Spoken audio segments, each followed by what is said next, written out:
Hi friends, welcome back to my channel. ఇదే మన ఛానల్ని ఫస్ట్ టైం చూసినట్లయితే ప్లీజ్ లైక్ చేసి సబ్స్క్రైబ్ చేసి కామెంట్ చేసి మన ఛానల్ని అయితే సపోర్ట్ చేయండి.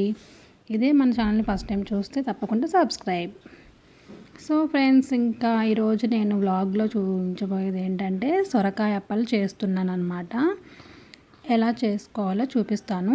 సో మీరు చూసేయండి, ఎక్కడ స్కిప్ చేయకుండా చూసేయండి ఫ్రెండ్స్. ఫస్ట్ మనం సొరకాయ అయితే లేతగా ఉంటుంది కదా, లేతగా ఉండే సొరకాయని అయితే తీసుకోవాలి. నేనైతే ఇలా కట్ చేశాను అనమాట, ఎందుకంటే చెక్కేటప్పుడు మనకి సింపుల్గా ఉంటుంది అందుకనేసి 2 పార్ట్స్ చేసుకున్నాను. దాని పైదంతా ఇంక ఇలా అయితే రిమూవ్ చేయాలి. సో నెక్స్ట్ ఇంకా ఇది మొత్తం క్లీన్ చేసుకోవాలి. తీసేసిన తర్వాతకి వాష్ చేసుకోవాలన్నమాట. మీరు ఎక్కడ స్కిప్ చేయొద్దు, స్కిప్ చేస్తే అర్థమవదు. మన ఛానల్ అయితే ఫుల్గా ఎవరు చూడట్లేదు. సో మీకు యూజ్ అవుతుంది అనేసే కదా నేను వీడియోస్ చేస్తాను. ప్లీజ్ ఎక్కడ స్కిప్ చేయకండి.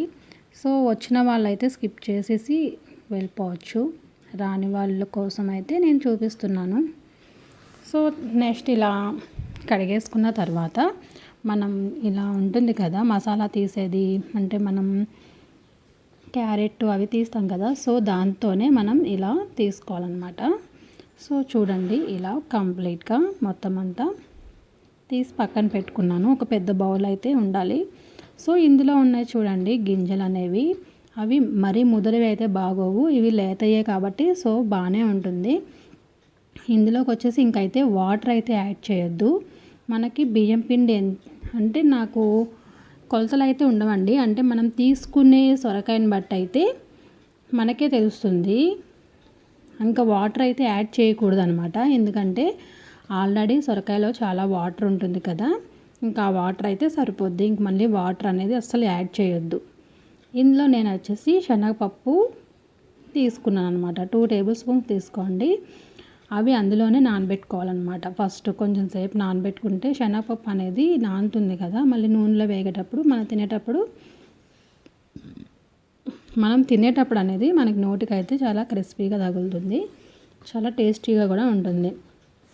నేనైతే ఇందులో కొంచెమే వేసాను, ఎంతో వేయలేదు. పచ్చిమిర్చి అయితే యాడ్ చేశాను అనమాట.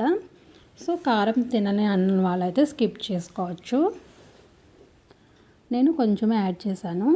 ఇంకా బియ్యం పిండి, కరివేపాకు, శనగపప్పు ఇంకా అవన్నీ వేసి మిక్స్ చేస్తున్నాను అనమాట. ఇప్పుడు కరివేపాకు, పచ్చిమిర్చి పేస్ట్ కూడా వేసాను కదా, అందుకనేసి బాగా పట్టేటట్టు మిక్స్ చేస్తున్నాను. మీకు పచ్చిమిర్చి కొంచెం కారంగా అనిపిస్తే మనం బౌల్ ఉంటాయి కదా చేతికి వేసుకునేది, అది వేసుకుని అయినా సరే కలుపుకోవచ్చు.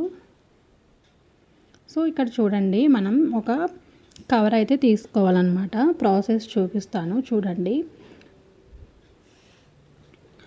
ఇక్కడ ఒక అరిటాకైనా పర్వాలేదు, అరిటాకైనా. సో అరిటాకు లేకపోతే ఇలాంటి కవర్ తీసుకొని దాన్ని బాగా వాష్ చేసి కొంచెం గిన్నెలోకి అయితే ఆయిల్ తీసుకొని ఆ కవర్ మీద అయితే ఇలా రాసుకోవాలన్నమాట. ఎందుకంటే మనం వేసేటప్పుడు మళ్ళీ అది మనం చేసేటప్పుడు మళ్ళీ మన చేతిలోకి రాదు, విడిపోతుందన్నమాట.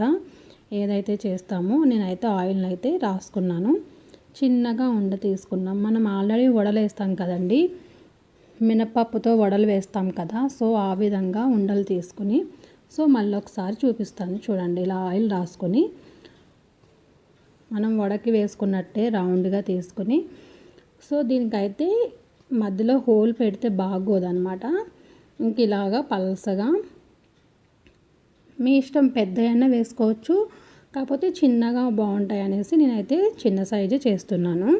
ఇంకా ఈ విధంగా చేసుకోవాలన్నమాట. చూడండి చూపిస్తున్నా.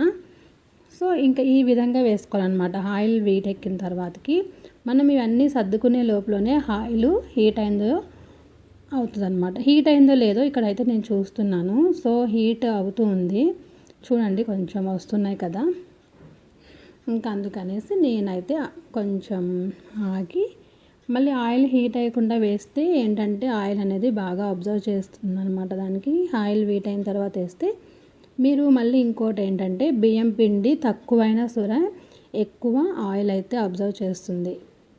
మీరు పర్ఫెక్ట్గా కలిపేటప్పుడు మీ చేతికి తెలుస్తుంది కదా, లూజ్గా ఉంటే మనకి ఆయిల్ అనేది ఎక్కువ లాగుతుందనమాట. సో అందుకని బియ్యం పిండి పర్ఫెక్ట్గా వేసుకోవాలి. నేను ప్రాసెస్ అయితే చూపిస్తున్నాను, మీకు కూడా నచ్చితే కనుక ట్రై చేయండి. సో చాలా సింపుల్గా అవుతుందండి. ఒక 10 to 15 మినిట్స్లోనే పిల్లలకి హెల్తీగా స్నాక్స్ తయారు చేసి పెట్టుకోవచ్చు అనమాట. మరి మనకి మార్నింగ్ టైంలో అయితే పిల్లలకి స్కూల్ హడావిడిలో అవ్వదు, కానీ ఈవినింగ్ టైంలో వాళ్ళు వచ్చే లోపల ఇలా చేసి స్నాక్స్కి అయితే రెడీ చేసుకోవచ్చు.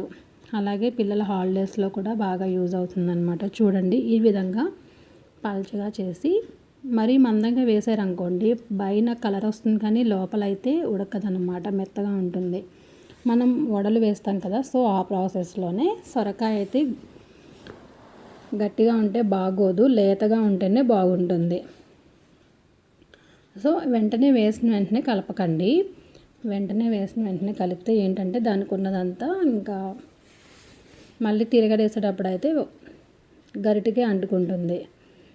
సో ఈ విధంగా ఇంకో గరిటె సహాయంతో తీసుకోవాలన్నమాట.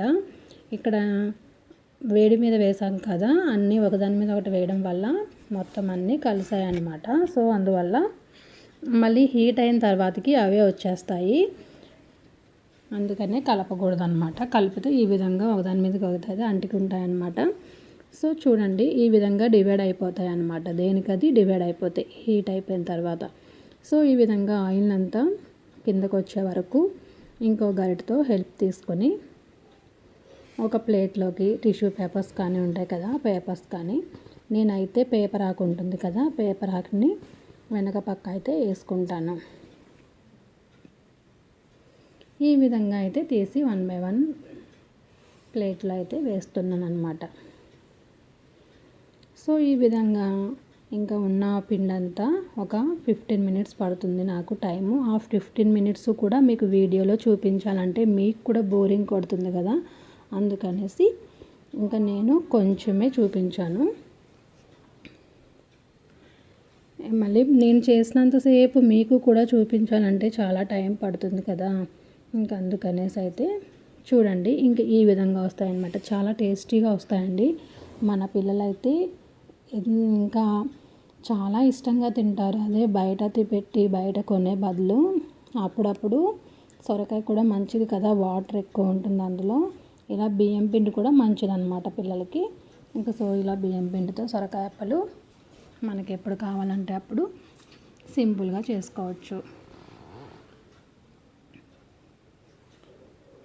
మనకి టైం ఎక్కువ లేనప్పుడు అయితే చేయలేం, కానీ ఎప్పుడైనా హాలిడేస్లో అయితే చేసుకోవచ్చు అనమాట. చూడండి, ఇందాక నేను ఒకదాని మీద ఒకటి వేయడం వల్ల అలా వచ్చాయి. ఇప్పుడు హీట్ అయిన తర్వాతకి ఇలా డివైడ్ అయిపోతాయి అన్నమాట. సో ఫ్రెండ్స్, మన ఛానల్ చూసి మన వీడియోస్ నచ్చితే కనుక ప్లీజ్ సబ్స్క్రైబ్ చేసుకోండి. అలాగే కింద కామెంట్ సెక్షన్లో ఎలా వచ్చాయో, ఇవి మీలో ఎంతమందికి ఇష్టమో, మీరు కూడా ఇదే ప్రాసెస్లో చేసుకుంటారో లేదో కింద కామెంట్ చేయండి. సో తెలిసిన వాళ్ళకైతే ఇది ఇంత సింపుల్, ఇది కూడా చూపించాలా అయితే అనుకోవద్దు. తెలియని వాళ్ళు, నాకులాగా తెలియని వాళ్ళు కూడా ఉంటారు కదా. సో నాకు వచ్చిన స్టైల్లో నేను చూపిస్తున్నాను. సో వచ్చిన వాళ్ళైతే మాకు వచ్చు ఇలా చేసుకుంటారా అనేసి కామెంట్స్ పెట్టొద్దు. రాని వాళ్ళ కోసం నాకు వచ్చిన ప్రాసెస్లో నేను ఎలా చేసుకుంటానో చూపిస్తున్నాను గైస్. సో నచ్చితే కనుక మీరు ఎలా ఉన్నాయో కింద కామెంట్ చేసి, మీరు కూడా ట్రై చేసి ఎలా వచ్చాయో మీ ఛానల్లో పెట్టి మీరు కామెంట్స్ చేయండి. ఛానల్ ఉన్నా కనుక, ఛానల్ లేకపోతే మీరు ట్రై చేసి నా ఛానల్లోకి వచ్చి కామెంట్స్ చేయండి. ఓకే, ఇంక ఇలా అయితే కంప్లీట్ చేసుకున్నాను. సో చూసేయండి ఎలా వచ్చాయో. చూపిస్తాను చూడండి. ఇంకో ఇలా చూస్తూ ఇలా ఒక స్టీల్ బౌల్లోకి అయితే తీసుకున్నాను. Okay bye, see you.